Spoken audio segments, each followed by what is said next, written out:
Como será maravilhoso! Ali nos esqueceremos de todas as dores, das tristezas desta vida. Não há morte, não há dor, não há sofrimento, só alegria, gratidão. Aleluia! E este dia está perto. Este dia está perto. Eu creio, eu sinto isto pela palavra do Senhor. Aleluia. Eu quero te convidar a abrir a tua Bíblia, mesmo sentado aí no livro de Mateus, capítulo de número 24. Abra sua Bíblia comigo. Evangelho de Mateus, capítulo de número 24, versículo de número 42. Glória a Deus. A honra e a glória sejam dadas a Jesus. Glória a Deus. Todos encontraram? Diz assim o texto, Mateus 24, 42. Vigiai, pois, porque não sabeis a que hora há de vir o vosso Senhor. Mas considerai isto: se o pai de família soubesse a que vigília da noite havia de vir o ladrão, vigiaria e não deixaria que fosse arrombada a sua casa. Por isso estáis vós apercebidos também, porque o Filho do Homem há de vir a hora em que não penseis. Queridos, não faz muitos dias que pregamos sobre este tema aqui na congregação Betel, sobre a iminência da volta de Cristo. Mas eu fui tocado pelo Senhor em trazer novamente este tema, pois é muito pertinente ao momento em que vivemos, ao cenário geopolítico e também em relação às catástrofes naturais e também por causa da multiplicação da ciência, da tecnologia. O texto de Mateus, ele nos adverte em relação à iminente volta de Cristo. Iminente porque pegará muitos de surpresa. Iminente porque não tem uma data prévia estabelecida. Porém, o Senhor Jesus nos deu sinais. Quando se aproximasse da sua vinda, estes sinais se multiplicariam. 1 Coríntios, capítulo 15, e versículo 52, usa a expressão num piscar de olhos, ou no abrir e fechar de olhos. Isso fala da iminência, da urgência do evento, do acontecimento que abalará a terra, que abalará a humanidade. Num piscar de olhos, acontecerá o arrebatamento da igreja. Como um ladrão de noite, conforme Mateus registra aqui no capítulo 24, o texto que lemos, Jesus ele utiliza, inclusive, de várias metáforas para falar da sua iminente vinda, da necessidade de estarmos vigilantes, sempre trabalhando em prol de estar pronto para ouvir o soar da trombeta de Deus.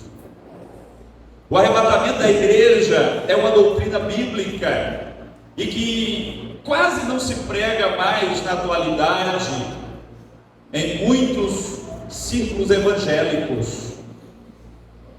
Tem muita gente gastando mais tempo com a teologia da prosperidade, com a teologia da libertação e outras teologias, e esquecendo-se da cristologia, de fato, que é o que interessa à igreja na terra, que é, na verdade, a principal bandeira da igreja na terra, o motivo de a igreja ainda estar na terra, é propagar o evangelho de Cristo, é ensinar para as pessoas sobre o plano da salvação, sobre o plano da redenção. Apesar de nós não termos uma data fixa, nós temos algumas orientações que o Senhor nos dá. Inclusive Ele orienta que a gente olhe para a figueira. A figueira era uma árvore, é uma árvore frutífera da região do Oriente Médio, muito comum naquela região, como a mangueira é comum para nós aqui. E Jesus manda olhar para a figueira. Todo o trabalhador do campo, ele sabe estudar os estágios da figueira. Então, queridos, os sinais atuais, eles servem como aviso de que o tempo está próximo. E nós temos algumas convergências de sinais. Jesus, ele falou de guerras, ele falou de fomes, ele falou de terremotos, ele falou do esfriamento do amor e descreveu tudo isso como dores de parto. As dores de parto são os sinais de que a mulher gestante está prestes a ter o seu bebê, a dar à luz a criança. Jesus, ele comparou esses fenômenos, ou a multiplicação desses fenômenos, justamente aos sinais que precedem a sua vida. E você pode às vezes questionar, mas pastor, sempre houve fome na terra, desde a época de Abraão. Abraão teve que ir para o Egito por causa da fome. Abraão teve que ir para Gerar, terra dos filisteus, por causa da fome. Isaac enfrentou fome. Jacó enfrentou fome, teve que ir para o Egito por causa da fome. E você vai observar que houve fome em diversos tempos, diversas épocas na história bíblica. Houve guerra também, houve terremoto também. Nós temos casos de história, na história antiga, de cidades que foram totalmente soterradas por causa de terremotos. Como esses sinais podem ser o início das dores de parto? Observe que o texto fala da multiplicação destes sinais. E fazendo um breve estudo sobre os terremotos no mundo, apesar de vários especialistas afirmarem categoricamente que é engano pensar que os terremotos se multiplicaram exponencialmente nos últimos séculos, que isso não é verdade, que a Terra tem se comportado da mesma maneira como sempre se comportou. Eu já li sobre vários especialistas que defendem essa tese, e que o fato de os sismas terem se multiplicado é porque aumentaram as estações que medem, as estações sísmicas, me falhou o nome correto aqui agora, em todo o mundo. Elas foi que se multiplicaram exponencialmente, e por isso os sinais são multiplicados, são facilmente perceptíveis. Mas, amados, fazendo um estudo histórico, inclusive de uma entidade de pesquisa de uma universidade brasileira, o Museu de Topografia da Universidade Federal do Rio Grande do Sul, o centro geodésico desse museu, eles concluíram que no século XIX houve 7 grandes terremotos. Todo ano há milhares. Eu estou falando de terremotos que trouxeram milhares de mortes, como que vimos na Venezuela dias atrás. O século XIX todinho teve 7 grandes terremotos que marcaram a história da humanidade, que trouxeram grande destruição. Enquanto até a metade do século XX, o século seguinte, foram registrados 50 grandes terremotos, até 1950, entre 1900 e 1950. Então, olhando para os fatos históricos, nós vamos observar, e temos embasamento suficiente para discordar destes pesquisadores, primeiros citados, que os sinais não têm se multiplicado. Os tremores de terra são sentidos hoje, inclusive no Brasil. Eu me lembro quando eu estudava lá no ensino fundamental e também ensino médio, na disciplina de geografia, lá afirmava categoricamente que o Brasil estava livre de tremores de terra, porque o Brasil está sobre uma única placa tectônica e que os brasileiros teriam esse privilégio raro de não morrer de terremoto. No entanto, nós temos visto isso, essa verdade ruir nas últimas décadas. Já foram sentidos centenas de tremores de terra no Brasil, tremores de 5,5 na escala Richter, já foram sentidos no Brasil. Não causaram destruições em massa, como causa os 7,8, 8,5 na escala Richter, mas o Brasil tem tremido, amados. As coisas têm mudado, a ciência tem se confundido. O certo é que os tremores têm se multiplicado. Isso é um sinal da volta de Cristo. As guerras têm se multiplicado. Isto é um sinal da volta de Cristo. O esfriamento do amor tem se multiplicado. Isto é um sinal da volta de Cristo.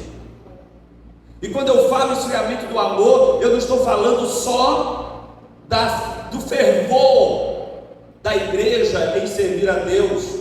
Mas se você liga a televisão nos programas de informação policial, tanto local quanto a nível nacional, você fica estarrecido como a violência já não impacta mais as pessoas, como o assassinato, o estupro e muitas outras formas de violência já não deixam mais as pessoas aterrorizadas, se tornou uma coisa comum.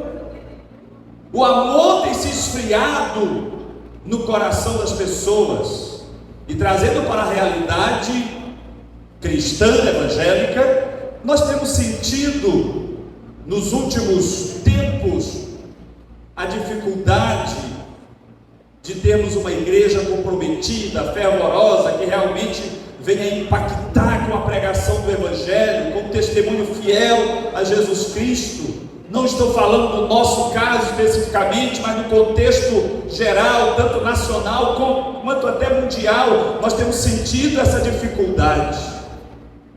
É como se o termômetro do amor, do primeiro amor, estivesse esfriando no coração da igreja, e isso são sinais, tá? Que Jesus está prestes a voltar. A multiplicação da ciência, a tecnologia tem se multiplicado nas últimas 2 décadas, mais do que nos 10 últimos séculos que se passaram. Hoje nós vivemos realidade impensável há 10 anos atrás. Realidades impensáveis. A tecnologia tem se multiplicado. Cada vez mais o Estado tem poderes e informações sobre as pessoas. Cada vez mais o Estado tem o controle das massas, e nós observamos que isso é também uma preparação para o reinado do anticristo, apesar de não ser aqui o tema deste culto, mas estão atrelados também à volta de Cristo, esse outro fator. Nós estamos observando a ciência se multiplicando, as leis de identificação, as leis de segurança digital se multiplicando de tanta forma, de tal forma, que a gente fica assustado com o avanço da tecnologia. Está vindo uma tecnologia da China para o Brasil, e em breve, eu creio que em menos de um ano, estará nos caixas eletrônicos e nas maquininhas de cartão de crédito, que não vai mais precisar do seu cartão de crédito, nem mesmo do cartão eletrônico no celular, que já é um avanço tecnológico, nem mesmo a sua facial vai ser mais necessário, porque este scanner, ele será possível de escanear as tuas veias, a tua corrente sanguínea, de forma que você não será confundido com nenhuma outra pessoa. É mais profundo que a digital, simplesmente. E aí você não vai precisar andar com cartão de crédito, com CNH, com nada, e não vai ser inserido nada no corpo humano. É só tecnologia sendo avançada. Então isso, amados, são prenúncios de que Jesus não tarda a voltar. Tem outro agravante que a gente não pode também ignorar, que é o aumento assustador de leis que buscam barrar o crescimento da igreja, mesmo em países que se denominam democráticos e de maioria cristã. Nós temos visto nos bastidores, aqueles que acompanham os bastidores das casas legislativas do Brasil, desde as municipais, estaduais até a federal, tem visto como o sistema mundano e anticristão tem se organizado para barrar o crescimento da igreja. Tem cada projeto de lei, amados, tramitando nas casas de lei, que a gente fica estupefado.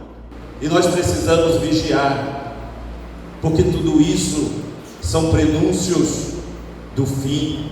Tem casa legislativa aí que o presidente da Câmara já não pode mais dizer: esta sessão está aberta em nome de Deus. Já não pode mais usar a expressão: sob a proteção de Deus abrimos esta sessão. É proibido. É falta de respeito àqueles que não acreditam em Deus. Olha a que ponto nós chegamos.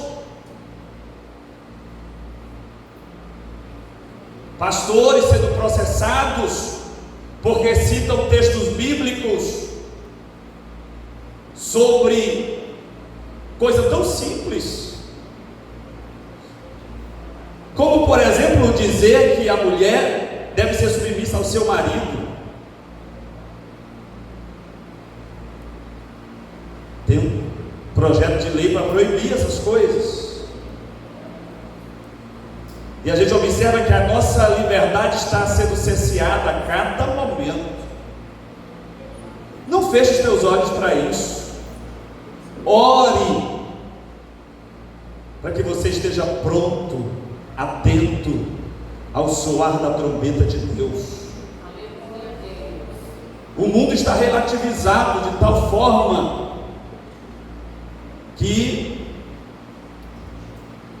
as igrejas estão cada vez mais parecidas com o mundo. As pessoas, ao entrar nas igrejas, não vê mais a diferença entre o ímpio e o justo, entre o ímpio e o santo, por causa da banalização, da relativização do sagrado. Tudo isso é sinal do esfriamento do amor e da aproximação da volta de Cristo.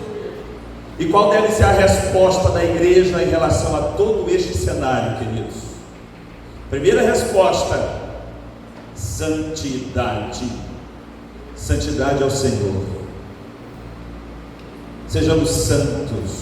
O que é ser santo? É ser separado para Deus. Ser santo é andar na contramão do mundo, é ir na contramão de tudo aquilo que o mundo oferece e defende. Ser santo tem um preço de ser ridicularizado, de ser perseguido pelo mundo. Aleluia, mas você não pode desistir do propósito de ser santo simplesmente para parecer politicamente correto e para ser agradável aos inimigos do Evangelho. Não! Santifiquemos as nossas vidas em todos os aspectos, em todas as áreas das nossas vidas, amados. Santifiquemos as nossas vidas, inclusive no seio do nosso lar. Porque aqui coletivamente, quando todo mundo está nos olhando, e olha, que eu não fico muito feio vestido nessa roupa, é fácil parecer santo aqui publicamente para vocês. E lá no meu lar, com os meus filhos, com a minha esposa, ou no caso das mulheres, com o esposo, nós estamos santificando a nossa vida. A nossa convivência familiar tem glorificado a Deus, ou tem sido motivo de angústia, de tristeza, de discórdia, de desentendimento? Santifiquemos as nossas vidas, porque o Senhor não tarda a voltar. A primeira forma de respondermos a isso é santificando a vida, e a segunda forma é abraçar a nossa missão. Qual é a missão da igreja? Ide por todo o mundo, pregai o Evangelho a toda criatura. Ide fazer discípulos de todas as nações. Esta é a missão da igreja, e nós precisamos estar atento à missão da igreja para as nossas vidas. Precisamos aferir o azeite. O que é o azeite? É a presença de Deus, é o comprometimento com o Evangelho, é o comprometimento com a santidade. Você vai observar lá em Mateus capítulo 25, do 1 ao 13, na parábola das 10 virgens, que 5 delas esqueceram de aferir o azeite e foram deixadas para trás, e foram impedidas de participar das bodas do Cordeiro. Isso é uma forte significação para a igreja de Cristo. Tem muitos crentes na atualidade que nem sabem se tem azeite, quanto mais está aferindo o azeite. Como é que a gente afere o azeite, pastor? A gente afere o azeite, amados, com o nosso comprometimento com a leitura da palavra, com o nosso comprometimento com a oração, com o nosso comprometimento com a comunhão com o Senhor, em obedecer a palavra de Deus. Afira o seu azeite nesta noite. Ainda tem azeite aí, crente? Você ainda está aguardando a volta de Cristo iminentemente como o acontecimento mais importante da tua vida e da vida da igreja na terra? Pois o arrebatamento será iminente. Não dá para vivermos servindo a dois senhores. Santificar a vida tem um preço. Olha os apóstolos, a igreja primitiva, por que eles foram mortos? Crucificados, degolados, colocados em tacho de azeite fervente, porque eles não se conformaram com o mundo. Eles não se conformaram com o mundo, e o sistema não suporta quem não se adequa a ele. Quando eu falo isso, eu estou falando do sistema mundano que impera sobre o mundo inteiro. Então consagremos as nossas vidas ao Senhor a cada dia e estejamos preparados. Sabe por quê, amados?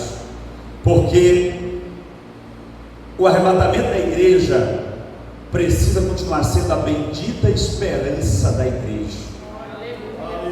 Precisa continuar sendo o fenômeno mais importante que a igreja aguarda. Arrebatamento da igreja. O sistema já está preparando algo para confundir quando Jesus voltar para arrebatar a igreja.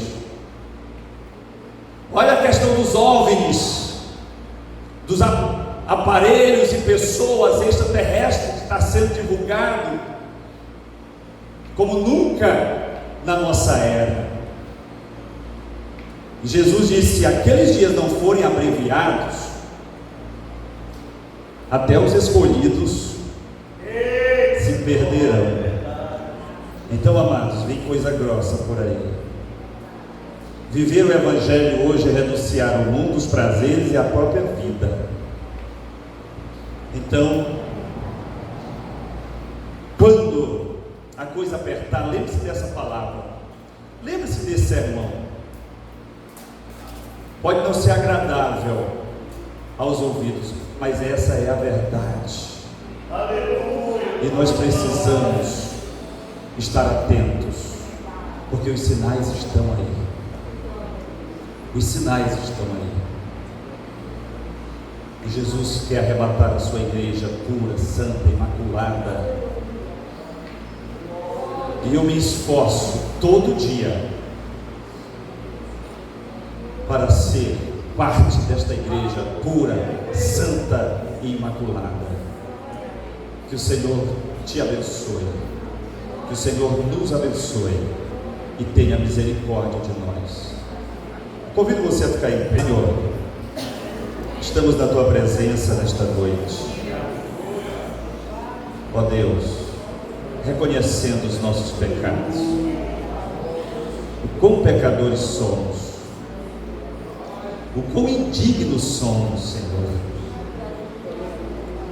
Falhamos mesmo quando tentamos acertar.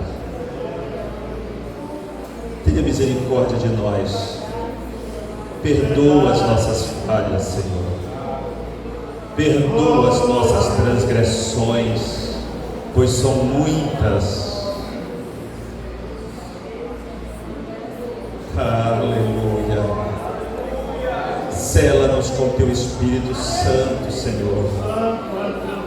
Blinda o nosso coração, ó Deus.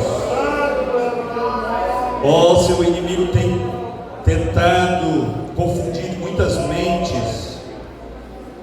Ó Deus querido, mas o sangue de Jesus Cristo nos purifica de todo o pecado.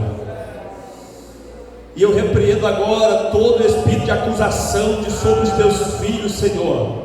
Acusação do inimigo, acusação da carne, acusação do pecado.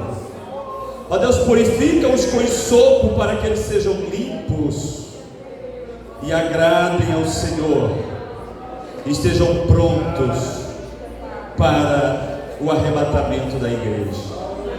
Eu quero orar por cura nesta hora. Eu quero orar por restauração nesta hora, Senhor. Meu Deus, visita esta pessoa, Pai, que porventura esteja enferma agora, trazendo paz para a sua alma, cura para o seu corpo físico, Senhor. Ó Deus, se alguma opressão espiritual, eu também repreendo no nome de Jesus. No nome de Jesus. Receba a tua bênção, receba a tua vitória.